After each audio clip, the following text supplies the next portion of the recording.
Russian mafia. This is the phrase most often found in movies. The Bratva is a favorite antagonist of Hollywood films. They are depicted quite stereotypically. Leather jackets, a bottle of vodka, a pronounced Russian accent and the obligatory presence of a gangster named Sergei or Vladimir. Hollywood screenwriters like to exaggerate. After all, this is a movie. In real life, everything is much worse. The group of the same Sergei or Vladimir can be larger in size than the entire Mexican cartel or the Japanese Yakuza.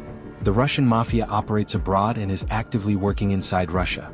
This is an interesting case in which the culture of the Russians encouraged the emergence of the Bratva, and the government and law enforcement agencies contributed to this. The Russian mafia, like ordinary thieves in law, turned into powerful syndicates.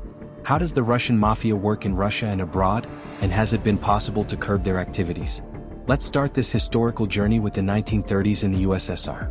This was a period when torture, murder, and repression reigned in the Union. In 1937, a secret document was issued, an order of the NKVD.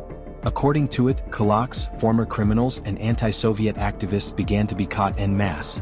And then there were two options, shooting or the gulag. Everyone ended up behind bars. Doctors, writers, actors, and along with them, murderers, recidivists, and criminals. And inhumane conditions awaited everyone without exception. And it was these above-mentioned individuals, after being in the gulags, who became the basis that formed the Russian mafia. At least they began to form it. While in places of punishment, they formed into groups. Separately murderers, separately thieves, and others. They had their own rules, laws, and even rites of initiation into a kind of secret society. And the more members there were in the ranks of such a gang, the more influential they became. If the police or the Chekists could detain such people on the street, then everything was different in prison. They were treated differently. This caste began to call themselves thieves in law. Instead of pressuring them, it would be easier to come to an agreement. But it is not a fact that they would agree because they also have their own special rules there. This is a rather unique criminal group, where uniqueness is their style, the style of life, work and views on the world around them. They did not have a clear structure. There was just the head who was called a thief. He managed all the processes. And an interesting point, to each member of his gang. One of the most distinctive features of thieves in law is their tattoos. In films or TV series, you could notice octagonal stars stuffed on their shoulders. This is the first sign that a person is a thief. Less common were tattoos of a woman with wings. This is for success in robberies. Rings on the fingers have several meanings at once and depend on the status of each individual member of the gang. Ranks and positions in prison are approved at the thieves' meeting. This is a kind of criminal commission. Once released from the zone, it was extremely difficult to find a normal job and arrange a life there, and even more so when you were serving time for theft. So former convicts began to form into groups, creating small street gangs.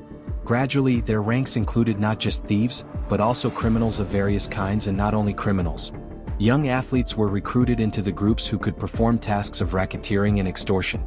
This is how banditry and the first signs of the formation of the Russian mafia were born in the USSR. In the 60s and 70s, during the Brezhnev era, street bandits paved the way for a new, then for the country, type of earnings undercover work. Moreover, they very easily overran small businesses. In 1974, 34-year-old Vyacheslav Ivankov, a professional pickpocket diagnosed with schizophrenia, appeared on the horizon of the criminal USSR. Before he showed himself at liberty, he managed to serve time in a mental hospital. The Russian mafia knows him better by his nickname or by the nickname Yaponchik. His reputation went far ahead. Before that, he served 6 months in prison for robbery, and the prison gang turned Yaponchik into one of the most famous bosses of the Russian mafia. He became the youngest criminal ever crowned, and this happened in just 6 months. When he was released, he began to gather his gang. It all started, like other street gangs, with racketeering. Jewelry stores, grocery stores, and small businesses in general were targeted. Sometimes it got to the point that Yaponchik's guys robbed ordinary people on the street. Yaponchik was a kind of unique mafia boss. Why unique? Because he was the first to decide to go against the rules. He wanted to concentrate all power in his own hands so much that he even gradually began to remove other criminal authorities from his path. Although the thieves' laws forbade fighting with other mafiosi. As the activity of the Abadia expanded, and the thieves' community only grew, it was necessary to seek reconciliation and make way for others. So Yaponchik figured out how to eliminate competitors without getting his own hands dirty. He simply used the police and investigators, setting some against others, and this without fail. The 80s are a period of perestroika. The authorities allowed citizens to engage in individual activities. That's when things started to go up rapidly, so much so that the Russian mafia, depending on its size, operations or the region in which they operated, began to be called OPG, Organized Criminal Group. They got their names depending on the district. And although their size depended on the street, block of the city, district or region, it was not the size that mattered there, but the cash turnover and the ability to quickly deal with rival gangs. The mafia even began to unite into entire syndicates. It was the mid to late 80s. That period in the history of Russian criminal groups is called mafia perestroika. This is the time when the gangs revealed their potential to the fullest. In the USSR, they were called differently depending on their geographical location. Solntsevsky, Podolsky, Orekhovsky, Tambovsky, Izmailovsky and many others. There were so many of them that by the beginning of the 0 years in Russia alone there were almost 1,000 organized groups with a total number of up to 8,000 people. And this is only the official figure for Yaponchik. Then in 81 he was detained and thrown into prison in the Irkutsk region for 14 years. He was accused of forging documents, keeping and carrying weapons, beatings and robberies. The entire prison administration knew who he was also a thief, and accordingly he felt like a fish in water in the zone. Later we will return to Vyacheslav Ivankov, because his story did not end with imprisonment. But while he was in prison, new influential mafiosi appeared in the criminal world of Russia, and we will talk about one of them further. This is Sergei Timofeyev, better known in the criminal world as Sylvester. He was given such a nickname for his athletic physique and hairstyle, like in American action movies. He will go down in history as the founder of the largest and most terrible group in Russia, the Orekhovsky.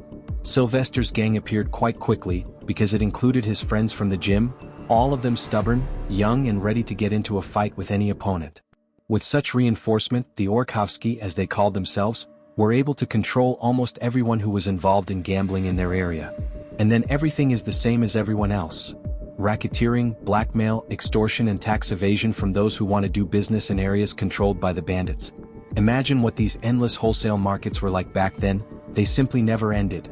And all this was black cash, so much that they didn't have time to take it out in bags. Money was constantly being transported on a gigantic scale. Money flowed into Sylvester's hands like rivers, but it was always not enough for him. And he decided to tax evasion from those who sell illegal goods on the black market. Simply put, he wanted to take over this sales sector. And there, the annual cash turnover as of 1986 reached 10 billion rubles. Sergei Mikhailov, nicknamed Mikhas, is officially called a successful and influential businessman, and unofficially he is the leader of the Solntsevsky gang. He is so important that to this day he has never served time for articles related to organized crime. Mikhas is so close to the Russian political elite that in 2018 Vladimir Putin awarded him a watch for charitable activities related to helping veterans' widows. It is possible that the Kremlin elite has close ties with other criminal authorities. In the 80s their gangs worked side by side.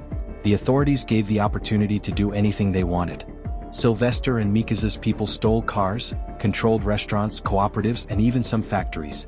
The hands of the mafia reached every corner of Moscow. Orekhovsky and Solntsevsky set themselves the goal of raking in all possible earnings in Moscow, and this is simply unrealistic money.